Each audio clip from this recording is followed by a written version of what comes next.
A young inventor vanishes after cryptic warnings about being hunted. Was his groundbreaking creation the reason he's gone? In May 2025, he even got his plastic diesel tested at ASAP Labs in Washington, where it burned cleaner than regular diesel. This guy was a self-taught genius and basically a real-life superhero for the environment. Now let's rewind to early July 2025. Julian's post started getting, well, weird.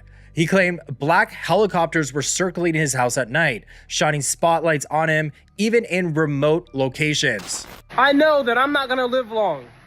And that's why I put every day, every hour, every minute into building, into growing.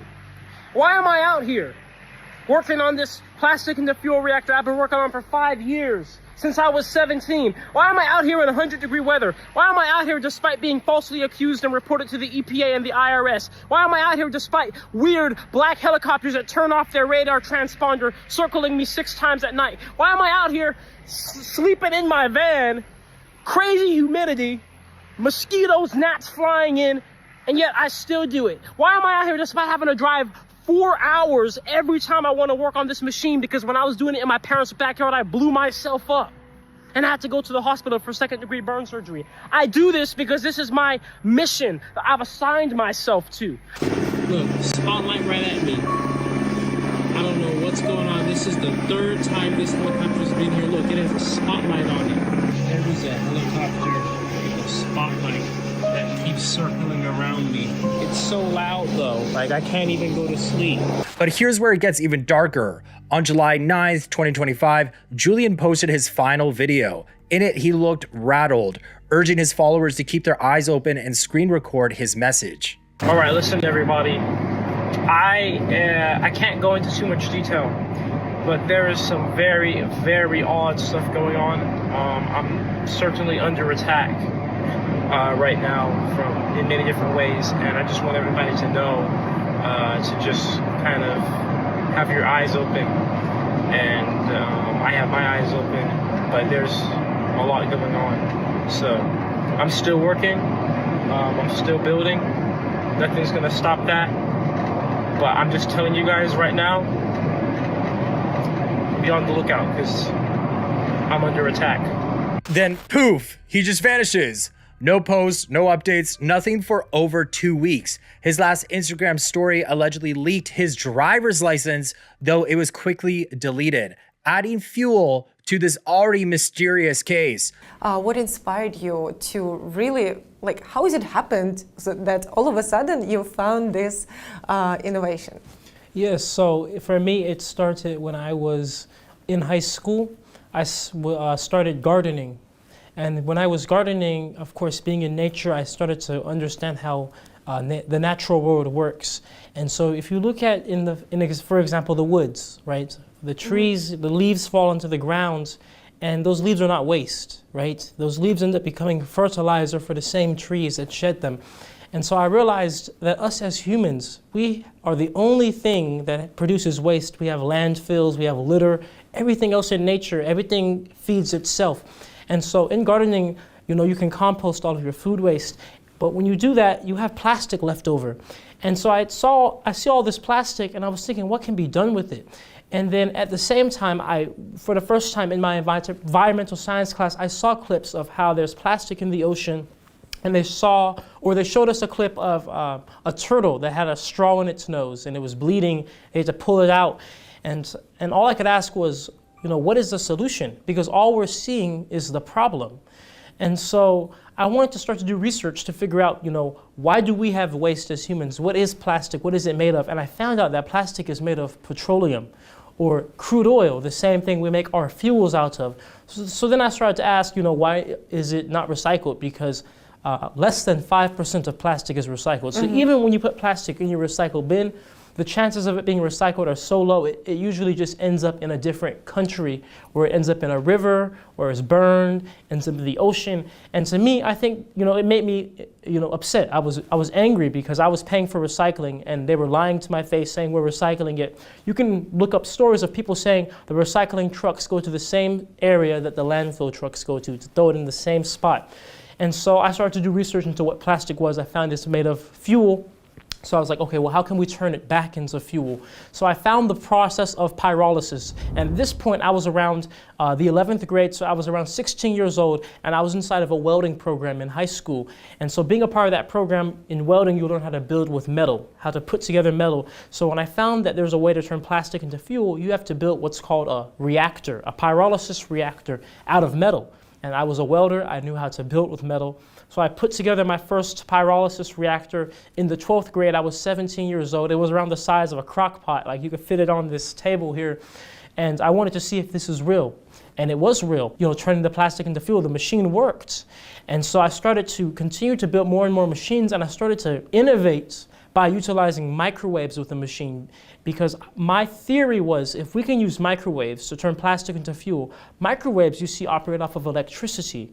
And electricity can come from nuclear, solar, wind, etc. We can take renewable energy to get rid of waste and then at the same time create fuels. So as we can see here, most of the plastic has now made its way out of the feed chamber.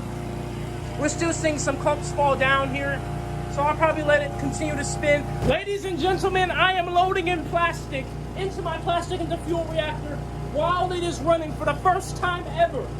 This is the first ever homemade, continuous microwave pyrolysis reactor in history right here. Ladies and gentlemen, it is a last time to turn some plastic into fuel. We are back in business, back in operation. The first run of 2025 with the continuous microwave pyrolysis reactor. Let's go ahead and get plastic loaded in this piece.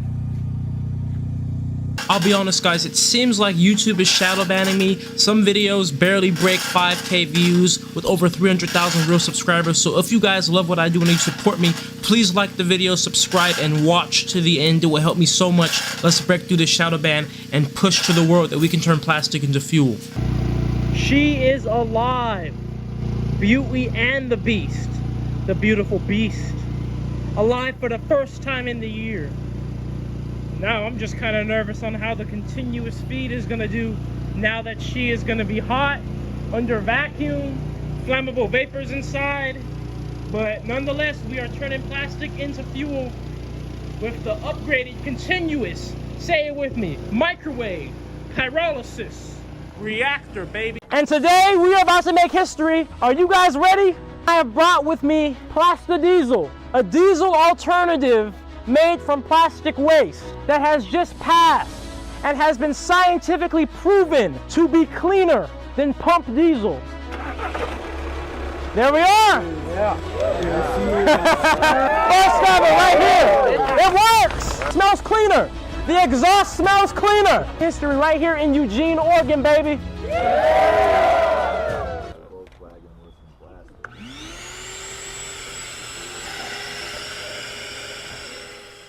All right, everybody who's filming for me, get in close right there. So, the fuel filter of this Volkswagen TDI Passat has just been sucked to dry of all the real diesel, and we're going to be putting my Plastadiesel made from plastic waste inside of there.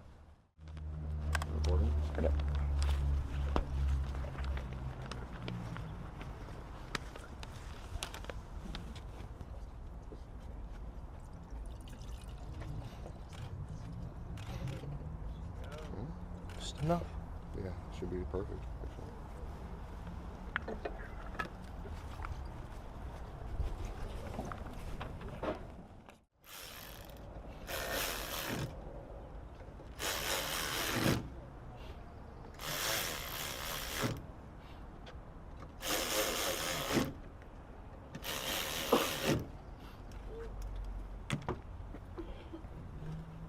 So right now, the Plastadiesel is being primed throughout the system, so we're just clicking the engine on, clicking it off to get that fuel pump, to pump it around before we... There we are! Yeah. Like nothing! So smooth! Wow! That's crazy. Wow, look, that's even easier than I thought it was gonna go. That was just... It's running. Pretty cool, huh? But it hasn't come without its risks. He blew himself up in 2024, getting third-degree burns on his legs. gave that boy fentanyl. Look at him.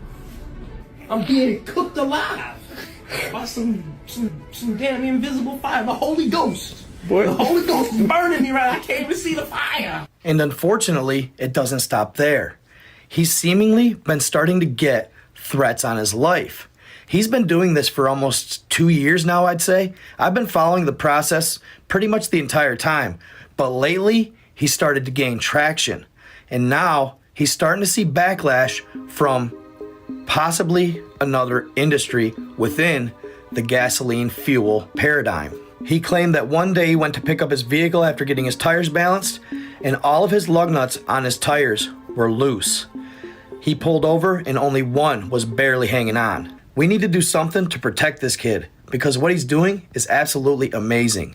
And he's innocent at the end of the day. He's just trying to help humanity. The stuff literally runs cleaner than our current fuels, and it's easier on motors and creates more horsepower. What's not to love about it? I don't know why the big oil industry doesn't just bring him in and actually use his invention for the betterment of humanity. But like I said, there ain't no stopping him. They're gonna have to literally make him disappear to stop him. So hopefully he sticks with it and hopefully they lay off him. Trump, you need to protect this kid. But what do you all think? Is he gonna make it? Is he gonna bring something to the table that's never been done before? And is he gonna change the auto industry and the gasoline industry forever?